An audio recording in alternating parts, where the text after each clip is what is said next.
Иначе много хубав матч се получи. Че имаме отбор, който не случайно влезе в Шампионската лига и тази година ще направим всичко възможно, обещавам, да влезем отново. Спокойно ще изиграем два матча, ще вземем купата. Следващата неделя ще бъде голям празник на Герена. И така. Преди матча бяхте абсолютно убеден, че ще приземите Локомотив София. Цитирам вашите думи. Показахте се напълно прав. Добро, достойно за всяко първенство.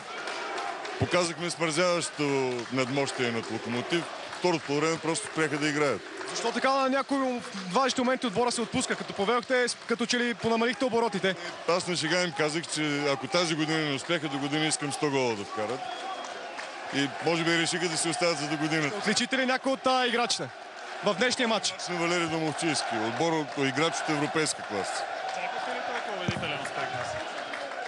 Очаквах поне 3-4 гола разлика. Не очаквах, че ни вкарат 3 гола, но двата бяха абсолютно наши. Сега може би извънредни премии за футболистите или? Те си имат.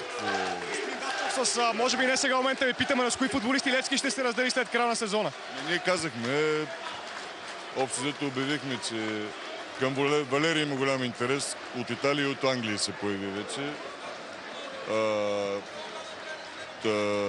Топозаков също. Това със сигурност ще се опитаме да проведем. Много добре свири човек. Безкомпромисно.